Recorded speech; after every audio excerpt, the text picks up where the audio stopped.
안녕하세요. 저는 67세 노인입니다. 병원에서 항암 치료를 받고 있는데 지난 세월을 회상하자니 몰려오는 무력감에 사연을 보내봅니다. 원래 저는 잘 나가던 갈비집을 크게 하던 사장이었습니다.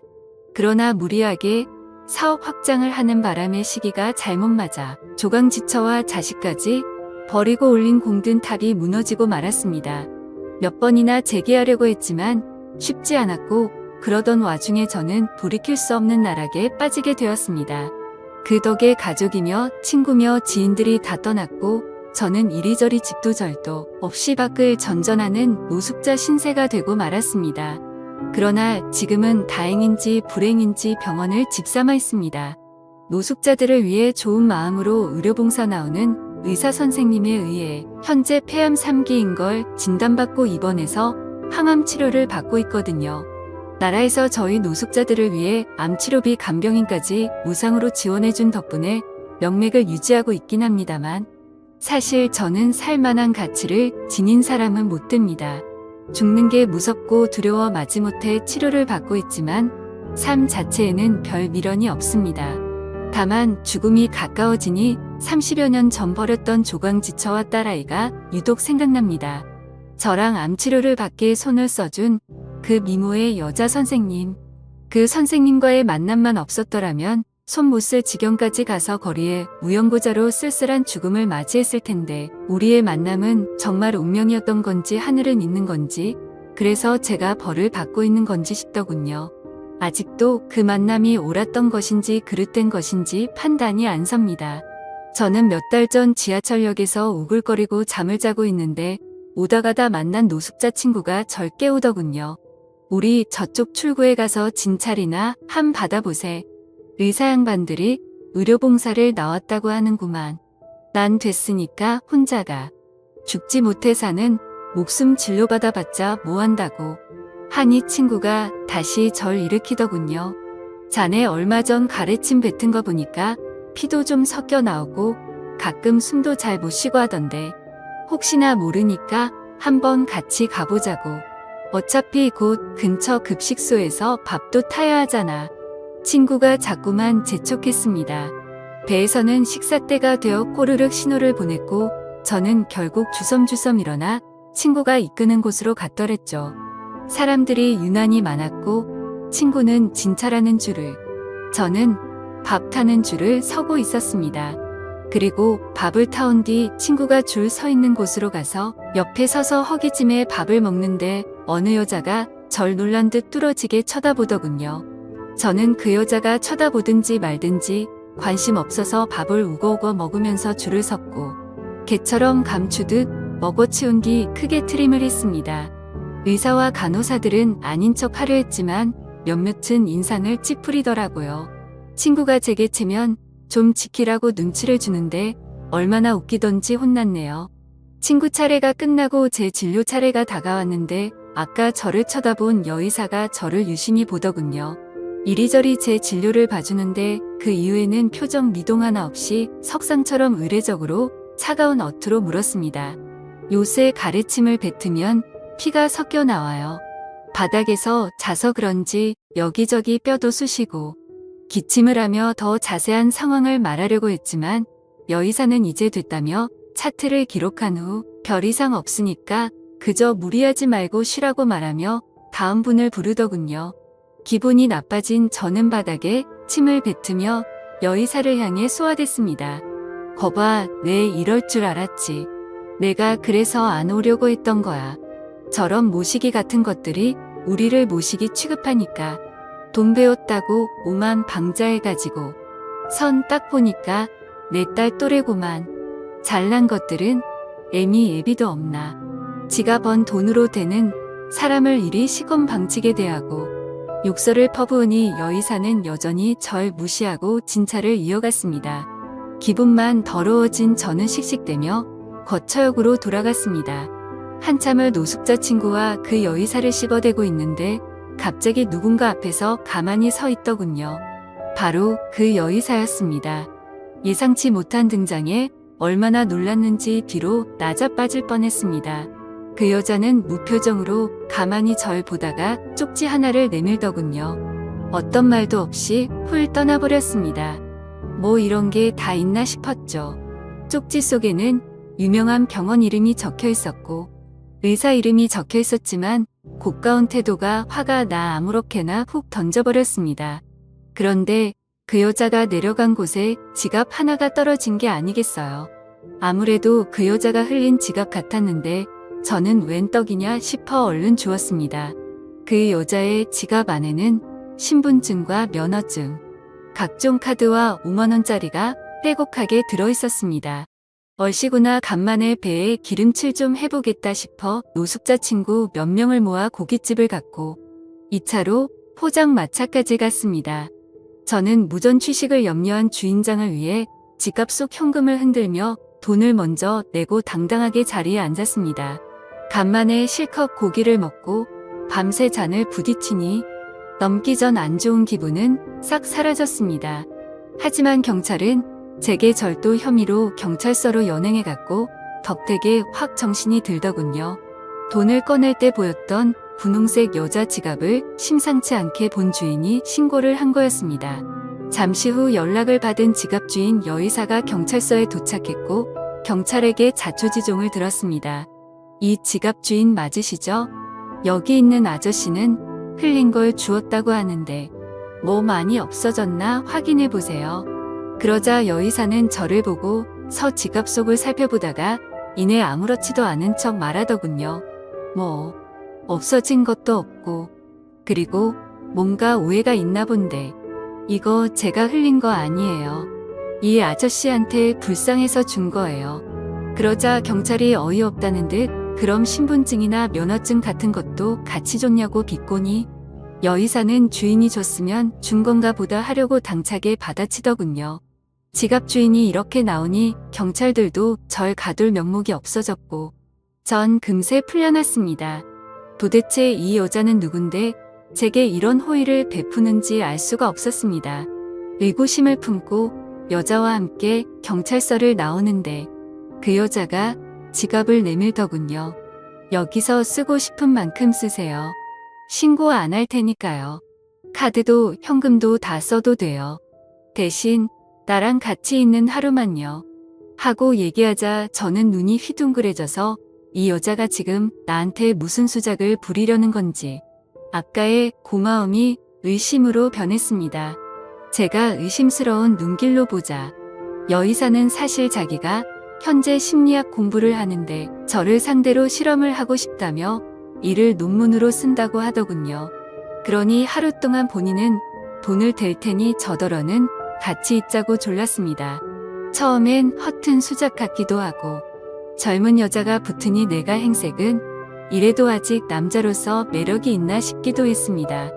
하기사 지금은 이래도 저도 소시적 꽤 잘나가는 남자였습니다. 일찍 결혼해 조강지처가 있었는데도 주변에서 좀 유혹이 많았죠. 조강지처는 착했지만 가정밖에 몰라 답답했습니다. 그래서 결국 야무진 여자로 갈아타서 사이에 아들 둘 낳고 사업 확장을 하며 살았습니다만 쫄딱 망해서 야무진 여자도 다른 능력 있는 남자로 환승했고 아들 둘도 망한 저를 나 몰라라 해버렸죠. 배신은 돈이 최고다 여겨 그 여의사보단 지갑 속에 있는 가치가 너무나 매력적으로 보였던 저는 나중에 딴소리 말라며 지갑을 빼앗아 들고 가버렸고 그때부터 여의사와의 하루가 시작되었습니다. 그야말로 운수 좋은 날이었죠. 저는 시작하자마자 카드를 마구 긁기 시작했습니다. 오래 안 씻어 찝찝함마저 잊었던 저는 사우나를 가서 시원하게 씻었고 비싸 보이는 미용실 가서 홈클어진 머리를 짧게 이발했으며 대형마트에 가서 그럴듯한 옷이랑 신발도 사입고 쩍 빼입으니 잊었던 제 모습이 돌아왔습니다. 하도 추위에 떨어 웅크리고 있어 등이 굽은 모습 빼고는 봐줄만 했습니다. 거울을 보자니 괜히 옛날 잘 나가던 시절이 생각나 콧잔등이 시큰해졌습니다. 여의사는 저를 따라다니며 뭔가를 계속 기입하더군요. 하기사 논문을 쓴다고 했으니 그러려니 했죠. 왕년에 돈 좀 쓰던 가닥을 살려 저는 여의사더러 제일 비싸고 좋은 음식점을 알려달라 해서 모호텔 코스 요리를 근사하게 시켜 먹었고, 대접해주는 직원들에게 팁도 팍팍 주며 돈을 펑펑 쓰는 맛에 빠졌습니다. 거기다 쇼핑도 잔뜩 하고 그동안 못 썼던 돈을 물 쓰듯 쓰니 점차 한도 초과 카드가 한 개씩 드러나더군요. 하지만 눈 하나 깜짝 않는 여의사는 운전기사 노릇까지 자처하며 제 완벽한 하루의 서포트를 해주었습니다. 한참을 자신을 위해 쓰고 나니 이제 자식들 것들도 눈에 보이더군요. 아들들 직장 주소로 보낼 작정으로 아들들 것도 웃돌이 좋은 놈으로 몇 벌씩 사고, 든든히 고기 먹고 출근하라고 한우 세트도 같이 보냈습니다. 뱃속에서만 봤던 손주도 대강 나이 계산해서 옷을 사서 바로 택배 배송을 했습니다. 아무리 절 등졌지만 그래도 애비라고 자식 손주들 생각이 났습니다. 혹시나 몰라 전화를 해봤지만 아들들은 역시나 절 외면했습니다. 그렇게 저의 꿈 같은 하루는 저물어갔습니다. 야경이 돋보이는 전망을 보며 고급 음식점에서 와인까지 곁들인 뷔페를 즐긴 후 저는 한숨을 길게 쉬었습니다. 여의사가 가만히 저를 보더군요. 저는 여의사를 마주보며 손을 내저었습니다. 그렇게 쳐다보지 좀 말게. 자네가 그렇게 날 볼 때마다 이상하게 멈췄던 심장이 뛰는구먼. 어쨌든 자네 덕분에 오늘 정말 멋진 하루를 보냈어. 고마워. 그러자 여의사가 좋은 분위기를 타면서도 어이없게 웃더군요. 그래서 저를 보면 설레세요? 왜? 막 예전에 첫사랑이랑 닮은 것 같아요? 첫사랑 닮았지. 실은 예전 내 마누라가 내 첫사랑이거든. 그러고 보니 자네 내 마누라랑 묘하게 닮았어. 분위기며 외모며. 참, 내 부인 닮았다고 해서 기분 나빠하지 마. 우리 옛날 마누라가 젊었을 적엔 진짜 예뻤거든. 마누라 늙은 시절을 못 봐 예쁜 모습만 기억나는 건 다행이지. 나중 마누라는 젊을 적엔 예뻤는데 늙어서는 별로 안 예쁘더라고. 여의사는 깊은 한숨을 쉬며 받아치더군요. 여자도 급이라는 게 있으니까요. 상간녀랑 본부인은 애초에 태생부터가 다른 법이잖아요. 첫사랑 조강지처에 예쁘게 변색되지 않은 모습을 못 보신 건 불행 같네요. 저는 사뭇 진지해진 여의사의 말의 순간 내가 옛 마누라를 두고 상간녀랑 바람핀 걸 말했었나. 의문이 들어 반박을 하려다가 갑자기 기침이 나와 휴지로 가래를 뱉었습니다. 가래 속에 피가 묻어져 나오더군요. 제 입가에 피를 마저 닦아주는 여의사의 담담한 척 하려는 모습 속에서 걱정스러운 눈길이 보였습니다. 내일은 저번에 알려준 병원에 꼭 가보세요. 제 남편한테 부탁했으니 김훈이 소개로 왔다고 하면 되실 거예요. 저는 고통스럽게 계속 기침을 하다가 고맙다고 알겠다고 끄덕이며 잠시 놀란 눈으로 여의사를 보았습니다. 이름이 김훈이야. 하긴 저번에 경찰이 그렇게 말했던 것 같긴 했는데 이런 인연이 내 딸아이랑 이름이 똑같네. 내 딸아이 이름도 은희였거든. 은희의 은자에다가 기쁠 희자. 늘 은혜롭고 기쁘게 살라고 이름 지어줬는데 이름도 내 딸이랑 똑같고 생김새도 우리 마누라랑 비슷한 게 세상 살다 보니 참 신기한 일이.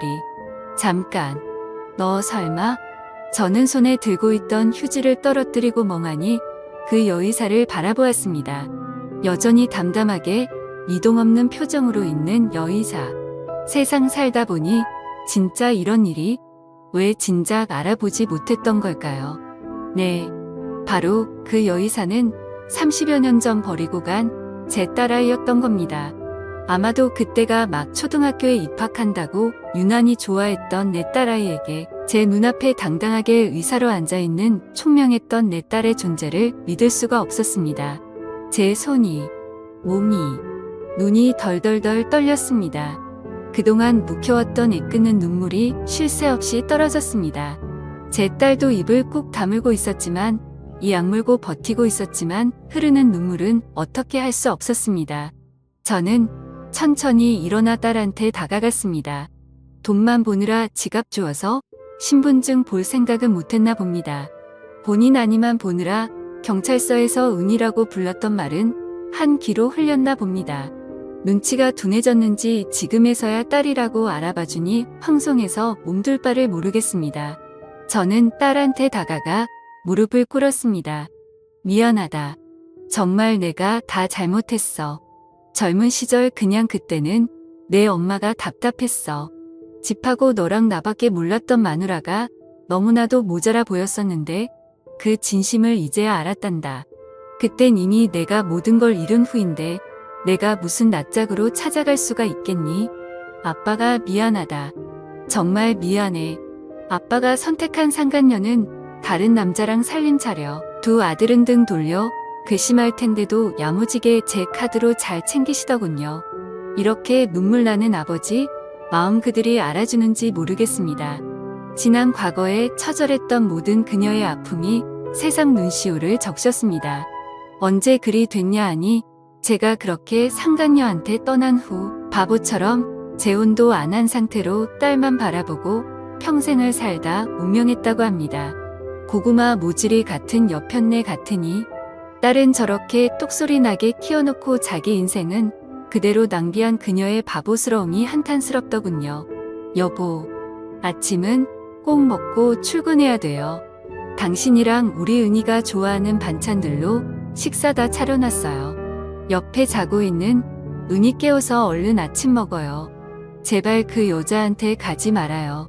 나랑 은희 당신 없으면 어떻게 살라고요. 은희 아직 이렇게 어리고 아빠 손 많이 필요할 나이인데 우리 은희를 봐서라도 우리 가정만은 깨지 말아요. 내가 다 참고 이해할게요. 부탁해요. 엄마 같은 편안함에 미처 소중함을 몰랐던 나의 아내. 촌스럽게 아침은 든든히 먹어야 한다며 곁에 자고 있는 딸을 깨워 항상 나를 식탁으로 불렀던 나의 조강지처 그녀가 이제 없다 합니다. 저는 머리가 멍해지며 희미한 전 마누라 기억에 머리가 아파왔습니다. 자꾸만 오늘따라 기력 없는 몸이 왼수가 떠오릅니다. 딸은 다급한 얼굴로 119를 부르는 것 같았고 다가와 눈물을 떨어뜨리며 제 손을 잡았습니다. 아빠는 아직 끝나면 안 돼요. 이제부터 내가 당했던 아픔 그대로 돌려받아야 된다고요. 아빠 앞에 이렇게 당당하게 다시 서려고 뼈 빠지게 공부해서 의사가 되었는데 왜 또 날 봐주지 않고 떠나려는 건데요. 어떻게 아빠를 찾아냈는데 제발 내 곁에 있어줘요. 이런 말을 딸이 하는 것 같았습니다. 그리고 저는 멀어져가는 의식을 간신히 붙잡은 채 119 구급대원에 의해 실려간 것 같았습니다. 그리고 그 이후로 기억이 없습니다. 일어나 보니 내 사위라는 작자가 처음 얼굴을 들이밀고 제게 아버님이라고 하며 제 병에 대해 얘기하더군요. 폐암 3기입니다. 생존율이 30% 정도 돼요. 수술은 일단 경과를 지켜봐야 할 것 같고 먼저 항암 치료를 시작해야 할 것 같아요. 그리 아시고 비용 걱정 마시고 이제부터 치료에 전념하세요. 은희를 위해서라도 이런 암세포 따위 독하게 이겨내시고 꼭 나가셔야 해요. 라고 힘을 든든하게 실어주는 사위. 생전 처음 봤지만 아들보다 낫더군요. 그렇게 저는 삶과 죽음의 갈림길에서 항암 치료를 시작했습니다. 정신적 고통에 무너져 힘겨웠던 적이 많았지만 간신히 딸과 사위 덕택에 마음을 다잡고 치료받고 있습니다. 은희와 하루를 보냈을 때 무언가 적던 것은 바로 제 몸 상태의 외관상 보이는 걸 관찰해서 상세히 적은 것이었습니다. 이 녀석은 자신을 버린 아비에게 이런 가슴 아픈 복수를 하고 있더라고요. 딸은 그 이후로 절 찾지 않았습니다. 보고 싶고 그립지만 저 역시 찾을 수 없습니다. 이제 와서 감히 딸의 용서를 바라고 싶진 않습니다. 딸에게 어떠한 처분도 달게 받을 각오가 되어 있습니다. 가끔 시간이 갈수록 내가 이 암을 이길 수는 없겠구나라는 생각이 듭니다. 그렇게 암과 함께 같이 살다가 갈 것 같네요. 이 와중에 딸이라는 희망이 있다는 게 전 더 고통스러운 건 왜일까요? 30년 만에 저를 기억해주고 절 살려준 딸에게 평생의 은혜를 안고 살아가고 싶습니다. 아무것도 없는 아버지이지만 이제와 딸에게 폐만 끼치는 아버지이지만 만약 절망을 딛고 제가 다시 한번 생을 살아갈 기회가 생긴다면 그땐 딸을 위해서만 살기로 저는 다짐합니다. 부디 딸이 이 사연을 들어 제 마음이 전해지기를 간절히 바랍니다.